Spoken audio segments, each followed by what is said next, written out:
하나님의 말씀은 시편 112편 1절부터 10절 말씀까지 보겠습니다. 시편 112편 1절부터 10절의 말씀입니다. 할렐루야. 여호와를 경외하며 그의 계명을 크게 즐거워하는 자는 복이 있도다.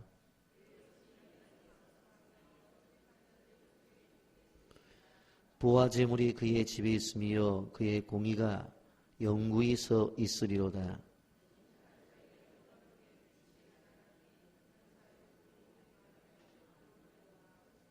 은혜를 베풀어 구워주는 자는 잘되나니 그 일을 정의로 행하리로다.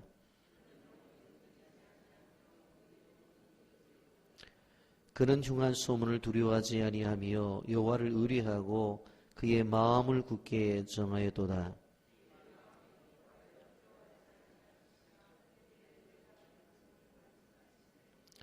그가 재물을 흩어 빈궁한 자들에게 주었으니 그의 의가 영구히 있고 그의 뿔이 영광 중에 들리로다.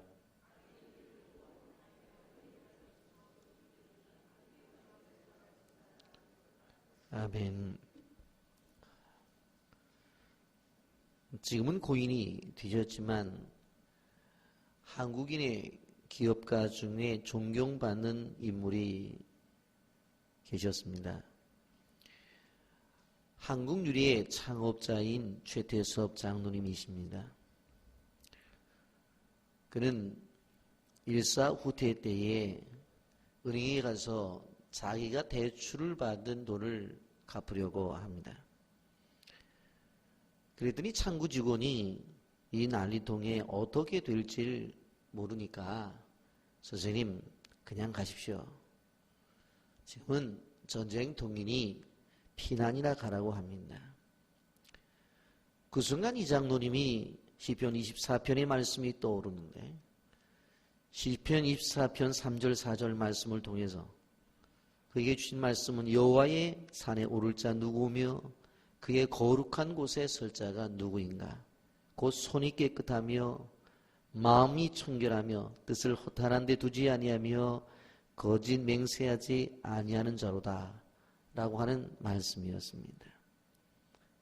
여호와의 산에 오를 자 그리고 그의 거룩한 곳에 설 자는 손이 깨끗하고 마음이 청결하며 뜻을 허탄한 데 두지 않는 자다. 그렇다. 갚아야지 하고 갚고 피난길에 오르게 됩니다.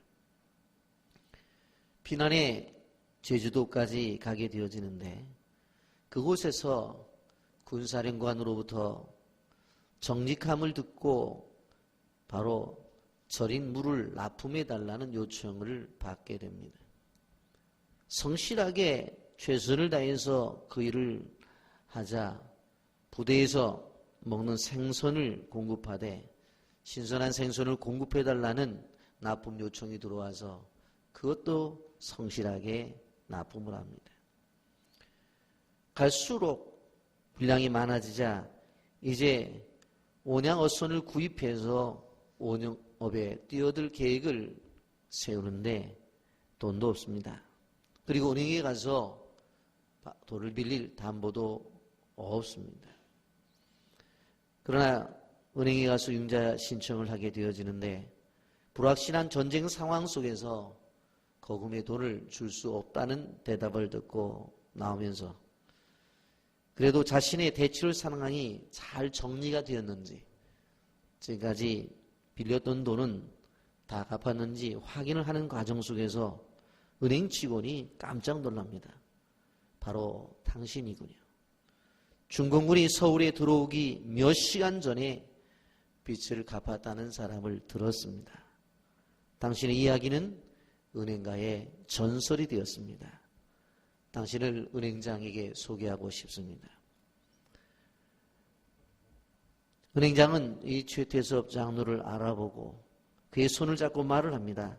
당신 같은 사람이 있으니 우리나라는 소망이 있습니다. 당신 같은 정직한 기업인이 이 나라에 필요합니다 하면서 대출 사정의 이야기를 듣고 무담보로 그 당시에 2억 원을 대출을 해줍니다. 이 최장로님은 당시 그 거액으로 이제 운영업을 시작하게 되어 있고 그 후에 한국유리를 창업하게 되었습니다. 여러분, 이 장로님이 살아생전에는 교회가 지어질 때 개척 교회는 모든 유리를 무상으로 제공했던 일로 우리 기독교 역사에 남는 인물이 되었습니다. 여러분, 하나님께서 우리에게 은혜의 손길을 펼치실 때에 바로 정직한 자의 손을 통해서 일을 이루신다라고 말씀했습니다. 잠언서 11장 11절은 성읍은 정직한 자의 축복으로 인하여 진흥하고 악한 자의 입으로 말미암아 무너지느니라. 정직한 자는 집을 세워나가요. 정직한 자는 교회를 세워나가요. 그런데 악한 자는 그 입으로 말미암아 무너진다고 말을 했어요. 여러분, 믿음의 사람들이 믿음 안에서 신앙생활을 한다고 하지만 정직이 중요하다고 하는 것을 우리는 기억해야 되는 것입니다. 여러분, 이 앞에 있는 시편 111편과 112편은 연결이 되어지는 것을 볼 수가 있습니다. 시편 121편에 나타난 것은 하나님의 언약에 대한 것이었습니다. 그런데 이 언약의 백성들이 살아가면서 하나님께 받은 복에 대한 내용을 이야기하면서 이제 112편으로 넘어가게 되어집니다. 그런데 이 112편에는 정직이라고 하는 것이 중심을 이루고 있는 것을 바라볼 수가 있습니다. 여러분, 여기에 보면 2절에도 그의 후손이 땅에서 강성하며 정직한 자들이 후손에게 복이 있도다. 그렇게 말씀을 하고 있습니다. 3절에는 공이라는 말이 나옵니다. 4절에는 정직한 자들이라고 하는 말이 나옵니다. 5절에는 바로 정의라는 말이 나옵니다. 그리고 6절에서는 의인이라고 하는 말이 나옵니다. 이러한 말들이 표현은 달리했지만 바로 다 정직을 이야기하는 말입니다. 그러면 이 정직한 자들이 받을 복이 도대체 어떤 복이길래 시편 112편에서는 정직한 인생을 살라고 그렇게 요구하는가? 첫째로 후손이 땅에서 강성한다고 말씀을 하고 있습니다. 미국의 원십이라고 하는 교수는 19세기에 살았던 두 가문을 비교하며 소개를 합니다. 한 가문은 맥스 주크의 가문입니다. 이 사람들은 하나님을 믿지 않는 그러한 불신자의 가문이었습니다. 결혼도 불신자들과 했습니다. 그리고 그 자손이 560명을 두었습니다. 후손 중에서 310명은 거린으로 살다가 죽었고 150명은 범죄자로 그 중에 7명은 살인자였습니다. 100명은 술주전뱅이였고 가문에 속한 여성의 절반이 몸을 파는 매춘부의 일을 했습니다. 반면에 같은 시대에 살았던 조나단 웨드워드, 하나님 앞에 헌신된 사람이었습니다. 결혼에 있어서도 하나님을 믿는 사람들과 했고 정직한 모습으로 인생을 살아갔습니다. 1394명의 후손을 두었는데 그 후손 중에서 13명은 대학 총장, 65명은 교수였습니다. 3명은 상원의원이었고 3명은 주지사였습니다. 100명은 변호사였고 30명은 판사였습니다. 56명은 외과의사로 그중 1명은 의과 대학장을 보냈습니다. 75명은 군대 장교였고 100명은 선교사와 목사와 작가였습니다. 80명은 공직자였는데 그 중에 3명은 시장을, 1명은 재무부 감사관을, 또 1명은 부통령을 지냈습니다. 바로 이러한 통계를 보여주면서 하나님 앞에 정직하게 사는 가문이 어떤 결과를 나타내는지를 보여주었습니다. 여러분, 뉴욕을 방문하는 이들은 허드슨 강변에 위치한 리버사이드 교회를 꼭 찾게 됩니다. 이 교회는 68개의 달린 종각이 있는데 그 종이 울리면 그 아름다운 소리에 길 가는 사람들이 걸음을 멈춘다고 합니다. 이 교회는 120년 전에 한 가난한 소년이 정직하게 번 돈을 모두 건축 헌금으로 바쳐짐으로 세워진 교회입니다. 그런데 그의 손자가 복을 받아 세계적인 부호로 성공을 했습니다. 바로 록펠러라고 하는 사람입니다. 록펠러가 이러한 고백을 합니다. 교회를 건축한 것은 할아버지인데 복을 받은 것은 저입니다. 그의 말대로 록펠러의 자손들은 미국의 명문인 아이비리그 대학을 졸업하고 바로 부통령, 재무장관, 대통령 특보, 뉴욕 지주사, 아칸소 주지사, 은행장, 자선 사업가들로 복을 받은 것을 바라볼 수가 있습니다. 여러분, 오늘 본문 2절은 이렇게 말합니다. 그의 후손이 땅에서 강성하며 정직한 자들의 후손에게 복이 있으리로다.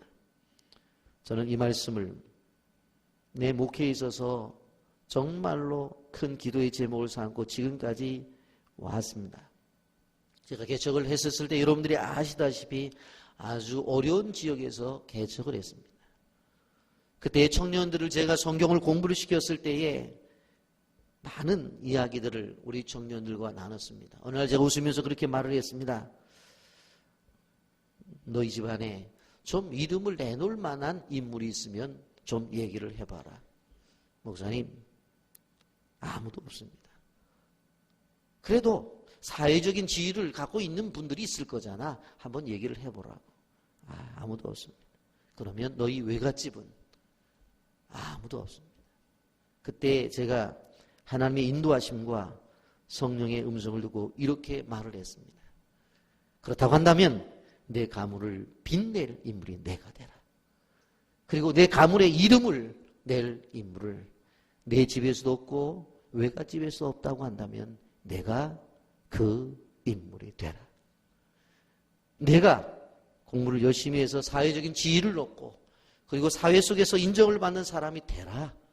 내가 교수도 되고 내가 정치인도 되고 내가 이 사회 속에서 사업을 해서 큰 물질을 벌어 사회적으로 인정을 받는 사람이 되라. 없다고 한다면 너희 가문의 인생 속에서 이렇게 끝낼 수 없지 않느냐. 그렇다고 한다면 내가 되라. 늘 제가 토요일날 성경을 공부하면서 청년들에게 이야기한 것이 뭐냐고 하면 내가 되라는 거예요. 그 말씀이 바로 어디에 근거되어져 있었던 말씀이냐. 시편 122편에 그의 후손이 땅에서 강성하며 정직한 자들의 후손에게 복이 있으리로다. 제가 늘 말씀하는 것이 무엇입니까? 여러분, 우리의 대보다 우리의 자녀의 대가 더 잘 되는 축복을 받아야 됩니다. 그 자손보다도 그 다음 자손이 더 잘 되는 복을 받아야 된다라고 하는 것입니다. 오늘 3절의 성경은 뭐라고 말합니까? 부와 재물이 그의 집에 있으며 그의 공의가 영구히 서리로다. 여러분, 부와 재물이 그의 집에 있는데 그의 공의가 영구히 영원토록 서 있을 것을 말씀하고 있는 것을 바라볼 수가 있습니다. 여러분, 우리가 정말로 하나님께서 주신 은혜 가운데 자손들에게 물려줘야 될 것은 무엇인가 하면 하나님을 믿는 믿음, 그 믿음과 함께 하나님이 주신 복을 자손들에게 물려줘야 된다는 사실을 기억하시면서 그 축복이 여러분들의 가정에 있기를 예수님의 이름으로 축복합니다. 여러분, 이렇게 하나님께서 주시는 귀한 은혜를 받고 살아가는 사람들, 도대체 정직한 자가 어떠한 축복을 받느냐? 관계가 바르게 되는 인정을 받습니다. 미국의 역사학자 719명이 조지 워싱턴으로부터 클린턴에 이르기까지 41명의 역대 대통령을 연구해서 랭킹을 매겨보았습니다. 대통령 평가 보고서라는 책을 출간하게 됩니다. 이 책을 보니까 대통령의 지도력, 대통령의 리더십과 정직성은 정반대를 한다. 그렇게 보고서가 쓰여져 있습니다. 랭킹 1위는 바로 링컨 대통령이었습니다. 그러면서 링컨 대통령이 그렇게 역대 미국 사회 속에서 그리고 세계사 속에서 지도력을 인정받는 이유가 뭐냐? 그의 정직성이라고 하는 것입니다. 바로 그러면서 그의 살았을 때의 일화를 하나 소개를 하고 있습니다. 링컨 대통령이 도서관에서 책을 하나 빌려다 보았습니다. 그런데 그만 책을 읽다가 물을 엎질러서 한 페이지가 적게 됩니다. 잘 말려서 그것을 돌려주면서 이야기를 합니다. 물이 쏟아져 말리기는 했지만 저의 실순이 적절한 배상을 하겠습니다. 여러분, 우리가 생각해 보면 사실 자기가 읽었던 책들, 빌려온 책에 물이 좀 젖었다고 해서 깨끗이 말렸으면 그거 돌려주면 누가 그걸 알겠어요? 그런데 이 분은 공부 시절에 어떤 모습을 보였습니까? 자기가 책에 물에 젖은 것을 이야기를 하고 그리고 그 젖은 것을 말렸지만 그래도 책을 자기가 빌려가서 실수를 한 것이니까 그것에 대해서 모든 것들을 부담하겠다라고 했다라고 하는 것입니다. 영국에서 존경받는 수상은 처칠입니다. 그건 세계적으로 인정받는 분입니다. 그의 정직성 앞에 국민들은 존경을 찾았습니다. 독일과의 전쟁에서 참패한 후 처칠은 패배를 솔직하게 인정을 합니다. 우리는 리비아에서 우리는 참패를 당했습니다. 독일군의 진격이 빨랐습니다. 우리는 그들을 당해낼 힘이 없었습니다. 제가 잘못했습니다. 처칠의 용감한 패배 시인에 국민들은 존경을 받았고 힘을 얻은 처칠은 그 다음에 전투 속에서 승리를 이끌어내었습니다. 여러분, 사람이 살아가면서 가장 중요한 것이 사람과의 관계입니다. 그런데 그 관계가 경쟁력이 됩니다. 그런데 그 관계의 가장 중요한 요인이 바로 정직이라고 하는 것입니다. 정직은 관계의 기초를 놓게 되어집니다. 여러분, 정직하지 못한 사람은 사람들이 싫어합니다. 그리고 더 중요한 것은 정직하지 못한 사람들은 하나님이 싫어해요. 여러분, 오늘 4절 말씀에 뭐라고 말해요? 정직한 자들에게는 흑암 중에 빛이 일어나나니 그는 자비롭고 긍휼이 많으며 의로운 이로다. 여러분, 우리가 기억해야 되는 것입니다. 그 하나님의 진리의 말씀, 여기에 4절 말씀과 함께 6절은 이렇게 말합니다. 그의는 영원히 흔들리지 아니하미요 의는 영원히 기억되리로다. 정직한 자는 영원히 기억된다고 말씀하고 있습니다. 또 한 가지, 마음이 견고해지는 평안을 얻습니다. 여러분, 제리 화이트라고 하는 책에서 이제 사람이 쓴 정직, 도덕 그리고 양심이라는 책에서 이렇게 말합니다. 일반적인 사람들은 정직함과 거짓과 부정직에 큰 오해가 있다. 첫째로 그것이 무엇인가 하면 스스로 생각할 때에 정직하지 못한, 그래서 거짓말을 해서 다른 사람들을 잘 속이는 사람들은 자기가 재능이 있다고 생각을 한다. 그렇게 생각한다는 거예요. 자기가 말을 해서 다른 사람이 속아 넘어가면 내가 똑똑하다고 생각한다는 거예요. 그런데 그것은 첫째로 정직하지 못한 사람은 자신을 속이는 거라는 거예요. 정직하지 못한 사람들은 그리고 더 나가서 다른 사람을 속이는 것이고, 정직하지 못한 사람들은 바로 하나님을 속이는 것이다. 그러니까 정직하지 못한 사람은 자신을 속이는 것이고, 관계 속에서 다른 사람을 속이는 것이고, 하나님을 속이는 것이기 때문에 이런 사람들은 실패하는 전형적인 패턴이라고 그랬어요. 그것을 자기는 지혜롭다고 말하지만 어느 한순간에 바로 무너진다는 거예요. 두 번째, 거짓을 큰 이득으로 생각한다고 그래요. 거짓을 통해서 무엇을 얻는다고 생각해요. 거짓을 통해서 돈을 번다고 생각해요. 거짓을 통해서 출세한다고 생각한다는 거예요. 그러나 나중에 보면 다 잃어버린다라고 그렇게 이야기를 하고 있습니다. 여러분, 그러면서 이 책에서 이렇게 말합니다. 세상은 거짓이 상품화가 되어졌다. 그래서 세상에 나가보면 거짓이 난무하고 있다. 그러나 오늘 성경을 우리가 뭐라고 말씀해요? 7절과 8절. 그는 흉한 소문을 두려워하지 아니하며 여호와를 의리하고 그의 마음을 굳게 정하이도다. 그의 마음이 견고하여 두려워하지 아니할 것이라, 그렇게 말씀하고 있는 것을 바라볼 수가 있습니다. 정직한 자들은 정직한 일을 행함으로 말미암아 어떤 어려움이 와도 그러한 소식에 대해서 두려워하지 않아요. 왜? 자신이 정직하기 때문에. 그래서 시편 7편 10절에 이렇게 말합니다. 나의 방패는 마음이 정직한 자를 구원하시는 하나님께 있도다. 내가 정직하면 나의 구원자는 누구예요? 하나님이시라고 하는 거예요. 여러분, 기억해야 됩니다. 정직한 자는 하나님의 방패가 되어주신다고 말을 했습니다. 세상은 거짓을 사랑하지만 하나님은 정직을 사랑하십니다. 하나님은 정직한 자의 구원이 되어주십니다. 정직한 자의 방패가 되어주십니다. 여러분, 교회를 다닌다고 해서 다 교인이 아닙니다. 하나님의 방식대로 사는 사람이 바로 교인이에요. 교회 다니면서 다 봉사한다고 해서 다 인정받는 것이 아니에요. 세상의 방식대로 살아간다면 바로 엄밀한 의미에서 그 사람은 하나님의 사람이라고 볼 수가 없어요. 이제 우리가 새벽 기도를 진행하면서 오늘 이 112편에서 말씀하고 있는 걸 기억해야 돼요. 아, 그렇구나. 하나님의 사람은 정직을 바탕으로 살아가야 되는구나. 여러분 기억하십시오. 오늘 성경에서 뭘 말씀합니까? 정직한 자는 후손이 잘 된다는 사실을 믿으시기를 바랍니다. 정직한 자는 사람들과의 관계 속에서도 인정을 받고 더 나아가 평안을 얻습니다. 여러분, 거짓을 일삼는 자들을 부러워하지 마십시오.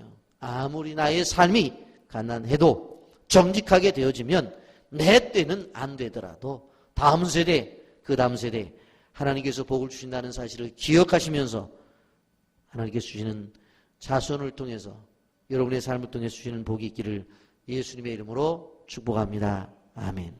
거룩하신 하나님 아버지, 은혜와